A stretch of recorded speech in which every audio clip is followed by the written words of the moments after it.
ऐसे organic molecule जिनका molecular formula same हो लेकिन क्लास डिफरेंस हो। क्लास डिफरेंस मतलब एक मॉलिक्यूल साइक्लिक है और एक मॉलिक्यूल एसाइक्लिक है, तो ऐसे आइसोमर्स को हम बोलते हैं रिंग चेन आइसोमर्स। क्या क्या कंडीशन है? क्या होना चाहिए? सबसे पहले सेम मॉलिक्यूलर फार्मूला, ये तो मस्ट कंडीशन है। आइसोमर होने के लिए ये तो फर्स्ट कंडीशन है, ये तो मस्ट कंडीशन है। सेम मॉलिक्यूलर फार्मूला वो हमेशा ही सेम होना ही चाहिए। अगर यही डिफरेंट है तो फिर तो हम आइसोमर का नाम ही नहीं लेंगे। तो same molecular formula, different class, different class, class group बोलो, क्लास बोलो, या मोड ऑफ लिंकिंग बोलो, mode of linking. Mode of linking का मतलब यहाँ पर है कि एक साइक्लिक है और एक acyclic, one cyclic and another, जो अदर है वो एसाइक्लिक अगर हैं, तो ऐसे दोनों मॉलिक्यूल को या दो से ज़्यादा मॉलिक्यूल को हम लोग बोलेंगे रिंग चेन आइसोमर्स। एक एग्जांपल ले रहा हूँ, जैसे मान लीजिए आपके सामने लिखा है C3H6। सबसे पहला काम इसका DU निकालेंगे, डबल बॉन्ड अनसेचुरेशन या डिग्री ऑफ अनसेचुरेशन या डबल बॉन्ड इक्विवेलेंट। तो हम जानते हैं इसका अगर सैचुरेटेड होता, 3 कार्बन का सैचुरेटेड एल्केन होता, तो उसमें C3H8 होते, 8 हाइड्रोजन होते, तो 8 - 6/2, ये आया है 1। इस 1 का मतलब है या तो मॉलिक्यूल के अंदर एक पाई बॉन्ड होगा या मॉलिक्यूल के अंदर एक रिंग होगी। तो मैं इसके जो आइसोमर पॉसिबल है वो बना देता हूँ। सबसे पहले एक स्ट्रेट चेन हो सकती है, तो हम लोग लिखेंगे CH3CH डबल बॉन्ड CH2। ठीक है, पाई बॉन्ड, एक पाई बॉन्ड हो सकता है, तो एक पाई बॉन्ड हमने बना लिया। इसी तरह एक पाई बॉन्ड की बजाय रिंग हो तो हमारे सामने जो आइसोमर बनेगा वो ये दिखेगा, CH2CH2। तो हम ये कहेंगे कि ये दोनों एक दूसरे के रिंग चेन आइसोमर हैं, क्योंकि एक हमारा एसाइक्लिक या ओपन स्ट्रक्चर है और एक हमारा साइक्लिक स्ट्रक्चर है, तो ये दोनों एक दूसरे के रिंग चेन आइसोमर हैं। बहुत आसान है, इससे आसान कुछ है ही नहीं। रिंग चेन आइसोमरिज्म से आसान कुछ भी नहीं है। यहाँ से हम ये कंक्लूजन निकाल सकते हैं कि जो एल्कीन होती है वो और साइक्लोएल्कीन एक दूसरे के रिंग चेन आइसोमर होते हैं। मैं लिख देता हूँ कि जो भी एल्कीन है वो हमेशा रिंग चेन आइसोमर होती है। किसकी? साइक्लिक एल्केन की। जो डबल बॉन्ड है वो हटाकर हम लोग सैचुरेटेड रिंग बना देंगे, तो वो दोनों सेम मॉलिक्यूलर फार्मूला रखेंगे। एक एग्जांपल और करते हैं, मैं लिख लेता हूँ C4H8। इसका अगर आप DU निकालेंगे, 4 कार्बन का सैचुरेटेड एल्केन CnH2n+2 फार्मूला से C4H डबल करेंगे और +2 करेंगे तो 10, तो 10 हाइड्रोजन होने चाहिए थे सैचुरेटेड में। सैचुरेटेड सेम कार्बन रखने वाला सैचुरेटेड मॉलिक्यूल, सैचुरेटेड एल्केन अगर होता तो 10 हाइड्रोजन रखता, बट इसमें तो 8 ही है, दोनों का डिफरेंस /2। इसके लिए हमने अलग से वीडियो बनाया है डिग्री ऑफ अनसेचुरेशन वाला। यहाँ भी 1 आ रहा है। 1 मतलब या तो एक पाई होगा या फिर एक रिंग होगी। ठीक है, तो मैं बना देता हूँ पॉसिबल आइसोमर्स। अगर डबल बॉन्ड है तो हमारे पास इस तरह का एक मॉलिक्यूल हो सकता है जिसमें डबल बॉन्ड की पोजीशन कॉर्नर पे हो, डबल बॉन्ड बीच में हो। आपको पता हो तो हमने इनके नाम भी लिखे थे कॉमन नेमिंग में, अल्फा ब्यूटाइलीन, बीटा ब्यूटाइलीन और आइसोब्यूटाइलीन। 3 मॉलिक्यूल ये हैं, ये तीनों ओपन चेन स्ट्रक्चर्स हैं। ठीक है, और क्या बन सकते हैं? साइक्लोएल्केन, तो 4 कार्बन की रिंग बन सकती है और 3 कार्बन की रिंग भी बन सकती है। तो इस फॉर्मूला को रखने वाले टोटल हमारे सामने 5 मॉलिक्यूल पॉसिबल हैं। तो ये 5 मॉलिक्यूल को हम लोग आपस में रिलेशन लिख देते हैं जल्दी से। ये 1 2 3 4 और 5। तो 1 2 3 जो है वो ओपन चेन है और 4 और 5 जो है वो रिंग्स हैं। तो ये तीनों ये तीनों इन दोनों के रिंग चेन आइसोमर्स कहलाएंगे। सारे के सारे अगर रिलेशन लिखना चाहूँ तो लिखूँ या बोल देता हूँ, आप सुन लीजिए। फर्स्ट और सेकंड में क्या रिलेशन है? फर्स्ट है डबल बॉन्ड 1 पे है और इसमें डबल बॉन्ड 2 पे है, तो फर्स्ट और सेकंड एक दूसरे के पोजीशन आइसोमर है। फर्स्ट और थर्ड एक दूसरे के चेन आइसोमर है। फर्स्ट एंड 4 एक दूसरे के रिंग चेन आइसोमर है। फर्स्ट एंड 5 एक दूसरे के रिंग चेन आइसोमर हैं। बोल सकते हैं ये तीनों इन दोनों के रिंग चेन आइसोमर्स हैं, और ये आपस में पोजीशन और ये आपस में चेन, ये भी दोनों आपस में चेन आइसोमर है, ये भी दोनों आपस में चेन आइसोमर है। यहाँ पे 4 कार्बन की साइक्लिक चेन है, यहाँ पे 3 कार्बन की साइक्लिक चेन है, तो ये दोनों एक दूसरे के चेन आइसोमर हैं। लेकिन ये दोनों इन तीनों के लिए रिंग चेन आइसोमर है। क्लियर?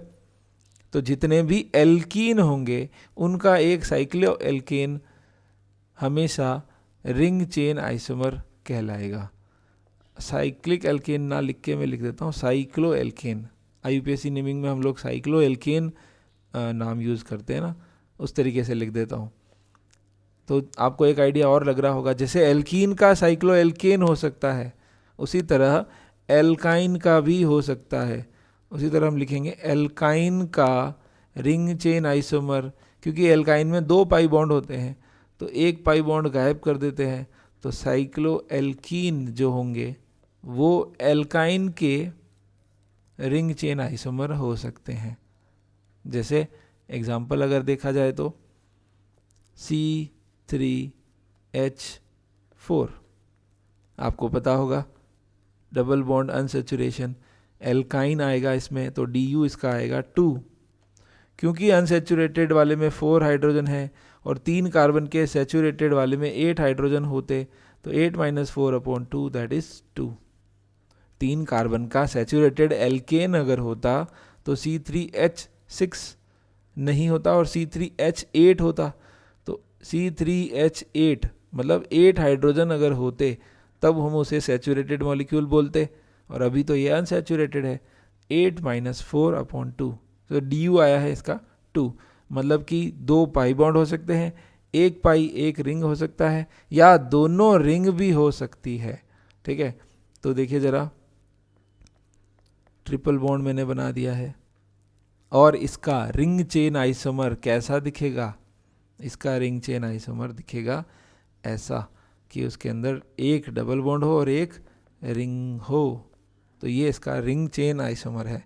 ये दोनों एक दूसरे के रिंग चेन आइसोमर है। तो रिंग चेन आइसोमर में एक चीज़ खास आप ये भी नोट कर रहे हैं कि रिंग चेन आइसोमर्स के अंदर फंक्शनल ग्रुप भी बदल रहा है। जब मैंने फंक्शनल ग्रुप का वीडियो बनाया था तब मैंने उसमें कहा था कि कोई भी ग्रुप, कोई भी सब्स्टिट्यूट या कोई भी बॉन्ड जो मॉलिक्यूल की प्रॉपर्टी को चेंज कर दे वो फंक्शनल ग्रुप होता है। तो यहाँ देखिए डबल बॉन्ड है और यहाँ डबल बॉन्ड नहीं है, ये अनसैचुरेटेड मॉलिक्यूल है और ये सैचुरेटेड मॉलिक्यूल है, तो ये दोनों एक दूसरे के फंक्शनल ग्रुप भी हैं। मतलब हम ये कह सकते हैं कि ring chain isomerism functional group isomerism भी है, क्योंकि यहाँ फंक्शनल ग्रुप बदल रहा है। यहाँ ट्रिपल बॉन्ड की प्रॉपर्टी है और यहाँ डबल बॉन्ड की प्रॉपर्टी है, तो ये रिंग चेन होने के साथ साथ फंक्शनल ग्रुप आइसोमर्स भी कहला सकते हैं। रिंग चेन आइसोमर्स अभी हम पढ़ रहे हैं तो हम उसका ही नाम ले रहे हैं, ये दोनों एक दूसरे के रिंग चेन आइसोमर्स हैं। ठीक है, इसी तरह से हो सकता है कि एल्काइन का साइक्लो एल्कीन के अलावा बाई साइक्लो मॉलिक्यूल भी हो सकता है, क्योंकि 2 अगर DU आ रहा है, DU = 2 अगर आ रहा है, इसका मतलब क्या क्या हो सकता है? 2 पाई बॉन्ड हो सकते हैं, 1 पाई बॉन्ड एंड 1 रिंग हो सकती है, और 2 रिंग्स भी हो सकती है। तो बाई साइक्लो मतलब IIT एडवांस में इस तरह के सवाल बन सकते हैं कि बाई साइक्लो जो है वो रिंग चेन आइसोमर होंगे किसके? एल्काइन के। किसके हो सकते हैं? एल्काइन के या साइक्लो एल्कीन के रिंग चेन आइसोमर हो सकते हैं। कौन? By cyclo. 2 रिंग होगी तो अभी से बात है कि हम लोग बाई साइक्लो ही बोलेंगे। C6H12 का तो हमने कर ही लिया था, chain isomer and position isomer के अंदर। अच्छा, वो भी एक बार दिखा देता हूँ मैं, जैसे हमने किया था C6H12 का, है ना। हाँ, C6H12 के एल्कीन आइसोमर हमने बनाए थे 13, ये ओपन चेन है, ठीक है। C6H12 क्योंकि ये भी एल्कीन है, इसके अंदर भी DU जो है वो 1 है, तो इसके 13 हमने ओपन चेन आइसोमर बनाए थे और 12 हमने इसकी रिंग्स बनाई थी। तो ये 12 उन 13 के साथ क्या रिलेशन रखते हैं, रिंग चेन आइसोमर। इनके आपस के रिलेशन तो बता ही दिए थे, चेन आइसोमर, पोजीशन आइसोमर, है ना। ये 12 उन ओपन 13 के रिंग चेन आइसोमर्स हैं। क्लियर।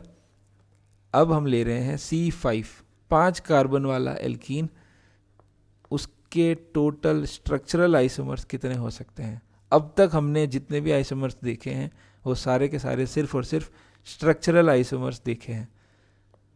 DU इसका 1 आएगा, सैचुरेटेड होता तो 12 हाइड्रोजन होते, 12 - 10, 2/2 दैट इज 1।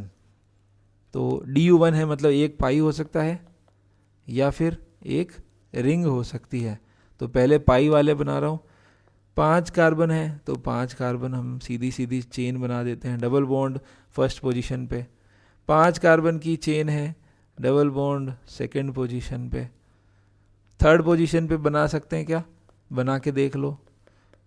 तो अगर इस तरह का आपने बनाया कि ये फर्स्ट पोजीशन है, ये सेकंड पोजीशन पे है, ये थर्ड पे नहीं है भैया, इधर से नंबरिंग हो जाएगी, तो ये भी सेकंड पे है, तो ये वाला और ये वाला दोनों सेम मॉलिक्यूल है, तो ये हमारा आइसोमर नहीं है। नाम लिख के देख लिया करो, हमें आइडिया लग जाता है कि आइसोमर है या नहीं।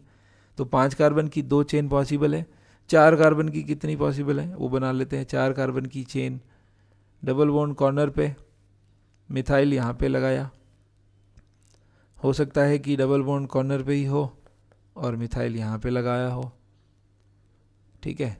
इसके अलावा डबल बॉन्ड बीच में भी तो हो सकता है।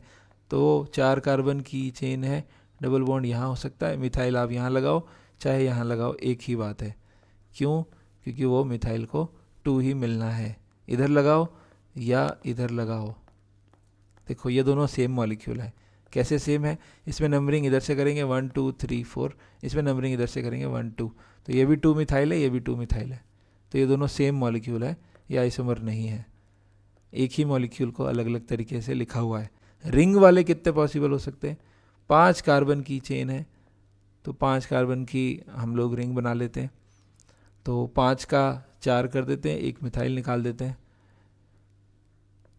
4 का 3 कर देते हैं, एक इथाइल निकाल देते हैं, 2 कार्बन।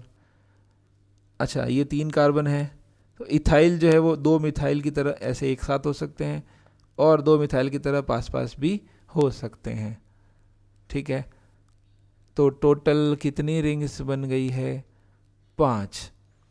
तो ये पांचों, इन 5 के क्या है, रिंग चेन आइसोमर हैं। क्लियर हो गया होगा। ये दोनों एक दूसरे के चेन आइसोमर हैं, ये दोनों एक दूसरे के पोजीशन आइसोमर हैं, ये दोनों एक दूसरे के पोजीशन आइसोमर हैं। अगर एग्ज़ाम में क्वेश्चन बनता है तो एग्जामिनर इतना निर्दयी नहीं है कि वो आपको टोटल आइसोमर पूछेगा, टोटल स्ट्रक्चरल आइसोमर्स पूछेगा, ऐसा नहीं पूछेगा। वो पूछेगा कि कितने एल्कीन पॉसिबल हो सकते हैं या कितनी साइक्लो एल्केन पॉसिबल हो सकते हैं, मतलब रेस्ट्रिक्शन डाल देगा। डबल बॉन्ड वाले कितने होंगे, रिंग वाले कितने होंगे, इस तरह के सवाल वो पूछेगा, ठीक है। इसी तरह अगर हम लोग और करना चाहें तो C4H6 के हम लोग करके देख लेते हैं। C4 मैं आपके सामने लिख रहा हूँ, C4H6, इसका DU निकालते हैं। अगर 4 कार्बन का सैचुरेटेड एल्केन होता तो वो 10 हाइड्रोजन रखता, ठीक है, डबल से 2 ज़्यादा, लेकिन अभी तो 6 ही है तो 2 से डिवाइड करेंगे। DU आया है इसका 2, इसका मतलब 2 पाई बॉन्ड हो सकते हैं, 1 पाई हो सकता है एंड 1 रिंग हो सकती है, या फिर 2 रिंग्स हो सकती है। ये सारी पॉसिबिलिटी हो सकती है। क्लियर। तो बना के देख लेते हैं। सबसे पहले बनाते हैं 2 पाई वाले, 2 पाई मतलब एल्काइन बनाते हैं सबसे पहले। तो 4 कार्बन की एल्काइन ये हो सकती है कि ट्रिपल बॉन्ड कॉर्नर पे हो, या 4 कार्बन की एल्काइन ये हो सकती है कि ट्रिपल बॉन्ड बीच में हो, ठीक है। अब 2 पाई बॉन्ड है तो ज़रूरी नहीं है कि एल्काइन ही हो, 2 पाई बॉन्ड है तो हो सकता है कि वो डाईइन हो, या फिर ये भी हो सकता है कि वो दोनों साथ साथ जुड़े हुए हों इस तरीके से, तो ये भी पॉसिबल है कि दोनों डबल बॉन्ड एक साथ एक ही कार्बन पर हो, है ना, क्योंकि हमें क्या करना है, 2 पाई बॉन्ड बनाने हैं। 2 पाई बॉन्ड कहीं भी बना लो, बाकी सबके हाइड्रोजन अगर आप लिखोगे ना तो अपने आप आपको दिख जाएंगे, टोटल हाइड्रोजन 6 ही होने वाले हैं। एक यहाँ लिखूंगा, 3 यहाँ लिखूंगा और 2 यहाँ लिखूंगा, 6 हो गए। इसी तरह 3 और 3 तब भी 6 हो जाएंगे, और इसी तरह यहाँ पे 2 2 1 1 तब भी 6 हो जाएंगे। तो आप लिख के देख सकते हैं आराम से। तो 4 तो ओपन स्ट्रक्चर हो सकते हैं, इसके अलावा और कोई पॉसिबल है क्या? ब्रांचिंग पॉसिबल नहीं है, क्योंकि मान लो इस मिथाइल को हटाकर हम यहाँ लगाएं तो कार्बन की तो 5 वैलेंसी हो जाएगी, तो जो कि पॉसिबल नहीं है। तो ओपन चेन ये एल्काइन जो C4H6 हैं, इसके ओपन चेन वाले स्ट्रक्चर ये चारों हो सकते हैं। ये दोनों एक दूसरे के पोजीशन आइसोमर हैं। ये एक दूसरे के कौन से आइसोमर हैं, कमेंट सेक्शन में आप लिख के बताएंगे। यहाँ ट्रिपल बॉन्ड है, यहाँ डबल बॉन्ड है, फंक्शनल ग्रुप बदल चुका है, तो ये एक दूसरे के रिंग चेन या पोजीशन आइसोमर नहीं है, ये कुछ नया है। आप कमेंट में लिख के ज़रूर बताएं कि आपको क्या लगता है कि ये दोनों एक दूसरे के कौन से आइसोमर है। ठीक है, रिंग बना के देखते हैं। तो 4 कार्बन है, 4 कार्बन की रिंग बना देते हैं। मैंने आपको बताया था कि 2 पाई है तो एल्काइन हो सकता है, या साइक्लो एल्कीन हो सकती है, या 2 रिंग है तो बाई साइक्लो भी हो सकता है। तो 4 कार्बन की रिंग बना ली, 1 पाई बॉन्ड बना लिया। ठीक है, इसी तरह 3 कार्बन की रिंग बना ली, 1 पाई बॉन्ड बना लिया। तो 1 कार्बन बच गया है, तो मिथाइल यहाँ भी तो हो सकता है। इसी तरह 3 कार्बन की रिंग में पाई बॉन्ड यहाँ, मिथाइल तो यहाँ भी हो सकता है। दोनों के नाम अलग अलग आ जाएंगे, यहाँ पे 1 मिथाइल होगा और यहाँ पे 3 मिथाइल होगा। इसका 3 मिथाइल ही होगा, डबल बॉन्ड को नंबर 1 देना है तो इसको 1 दिया तो इसको 2 देंगे, इसको 3, तो 3 मिथाइल। तो ये दोनों 3 रिंग वाली हो सकती है, 3 कार्बन वाली रिंग हो सकती है। इसके अलावा हो सकता है कि डबल बॉन्ड जो है वो एक्सोसाइक्लिक हो। एक्सोसाइक्लिक मतलब समझते हैं क्या? देख लीजिए, नया टर्म दिया है मैंने, एक्सोसाइक्लिक। ये साइक्लिक रिंग के अंदर है तो इसको बोलते हैं एंडोसाइक्लिक, इसको बोलते हैं एक्सोसाइक्लिक। ये रिंग से बाहर जा रहा है, इस डबल बॉन्ड को बोलते हैं एक्सोसाइक्लिक डबल बॉन्ड। तो ये भी तो पॉसिबल है। ये हो गए 4 और 4 8। एक बाईसाइक्लो भी पॉसिबल है। वो कैसा दिखेगा? 4 कार्बन है तो ऑब्वियस सी बात है, ये इस तरीके का बाईसाइक्लो दिखेगा। हाइड्रोजन लगा के देख सकते हैं, यहाँ 1 हाइड्रोजन होने वाला है, यहाँ भी 1, यहाँ पे 2 हाइड्रोजन होंगे और इधर भी 2 हाइड्रोजन होंगे। तो ये सारे पॉसिबल हैं। तो हम क्या कहेंगे, ये चारों इन सब के लिए रिंग चेन आइसोमर्स हैं। और इसके अलावा C4H6 के अलावा हमने C6H12 के तो कर ही लिए थे, C4H8 के कर लिए, C3H6 के भी कर लिए। तो एल्कीन में तो हमने सारे ही कर लिए हैं। एल्काइन में भी C4H6 और C3H4 सारे ही कर लिए हैं। तो ये सारे रिंग चेन आइसोमर्स हैं। अच्छा, 2-3 पॉइंट में ज़रूर यहाँ मेंशन करना चाहूँगा कि जो रिंग चेन आइसोमर्स होते हैं वो हमेशा फंक्शनल ग्रुप आइसोमर्स भी होते हैं। Ring chain isomers R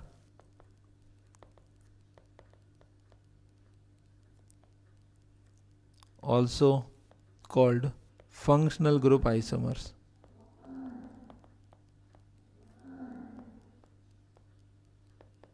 ring chain isomers are also called functional group isomer. एक पॉइंट ये आपको ध्यान रखना है, क्योंकि एक ईन है तो दूसरा एन है।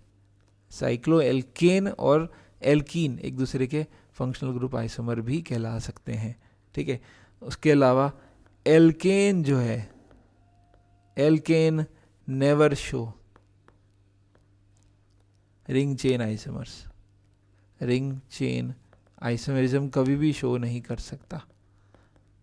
साइक्लो एल्केन कर सकता है, alkane never show ring chain isomerism.